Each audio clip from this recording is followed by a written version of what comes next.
आज दोपहर को एयर इंडिया की फ्लाइट संख्या AI 171 दुर्घटनाग्रस्त हुई और कई पैसेंजर इसके अंदर हताहत होने की संभावनाएं हैं। इस घटना से पूरा देश क्षुब्ध है और पूरा देश एक साथ पूर्ण संवेदनाओं के साथ जो दुर्भाग्यपूर्ण हादसे में पैसेंजर हताहत हुए हैं, इनके परिजनों के साथ खड़ा है। सबसे पहले मैं भारत सरकार, गुजरात सरकार, भारत सरकार के प्रधानमंत्री जी और गुजरात सरकार की ओर से भी जो लोग हताहत हुए हैं, इनके परिजनों के प्रति गहरी संवेदना व्यक्त करता हूं। 10 ही मिनटों में हादसे के भारत सरकार के पास सूचना पहुंची। तुरंत ही मैंने मुख्यमंत्री जी, यहाँ के गृह मंत्री, होम डिपार्टमेंट के control room, civil aviation department, civil aviation मंत्री, सभी से संपर्क किया। प्रधानमंत्री जी का भी तुरंत ही फोन आ गया और भारत सरकार और गुजरात सरकार के सभी डिपार्टमेंट एक साथ होकर राहत और बचाव कार्य में लगे। इस विमान में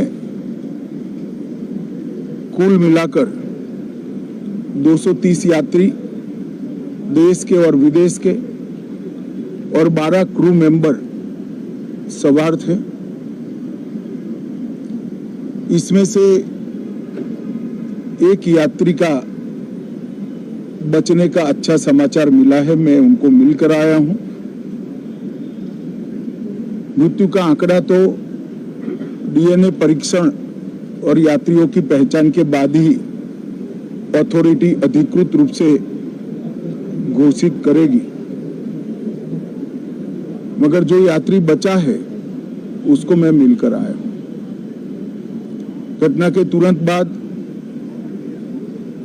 गुजरात सरकार ने बहुत त्वरा से डिजास्टर मैनेजमेंट की सारी इकाइयों को अलर्ट करते हुए, चाहे हेल्थ डिपार्टमेंट हो, चाहे फायर ब्रिगेड हो, चाहे पुलिस विभाग हो, भारत सरकार की भी CAPF को संपर्क कर सभी ने एक साथ मिलकर राहत और बचाव का कार्य चालू किया। मगर 1.25 लाख लीटर ईंधन जो विमान के अंदर ही था और लगभग गर्मी तापमान इतना ऊंचा हो गया कि किसी को बचाने की मौका ही नहीं मिला। अब मैं घटना स्थान पर भी जाकर आया हूं। सारे यात्रियों के मृतदेह को बाहर निकालने का काम लगभग समाप्त हो चुका है। जितने यात्रियों के परिजन यहां पहुंच चुके हैं, वो सबका DNA लेने की कार्यवाही भी 2-3 घंटों में समाप्त हो जाएगी। विदेश में जिनके परिजन हैं, उनको सूचना देने की कार्यवाही समाप्त हो चुकी है और जैसे ही पहुंचते हैं उनके भी DNA सैंपल लिए जाएंगे और मृतदेहों की पहचान के लिए जितने मृतदेह मिले हैं, इनके भी DNA सैंपल लेने की कार्यवाही समाप्त हो चुकी है।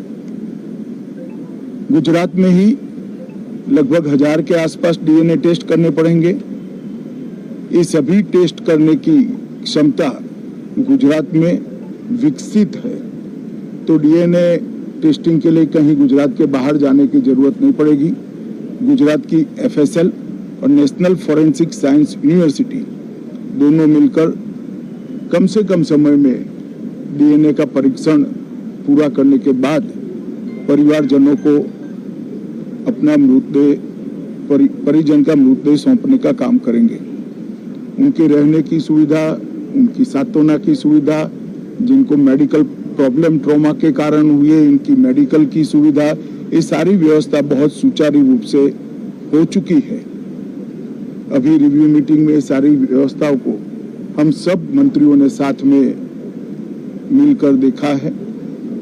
एविएशन डिपार्टमेंट ने अपनी जांच शुरू कर दी है और जांच तेजी से आगे बढ़े इसके लिए भी एविएशन मंत्री जी ने सूचनाएं दी है। मैं फिर से एक बार राहत काम में जिन जिन एजेंसियों ने त्वरा के साथ बचाव और राहत का काम किया वो सभी का धन्यवाद करना चाहता हूं और फिर से एक बार जिन्होंने अपने परिजनों को गंवाया है, हताहत हुए हैं, वो सभी को मनपूर्वक संवेदनाएं व्यक्त करता हूं। मैं एक बात जरूर कहना चाहता हूं कि ये एक्सीडेंट है, एक्सीडेंट को कोई रोक नहीं सकता, परंतु 300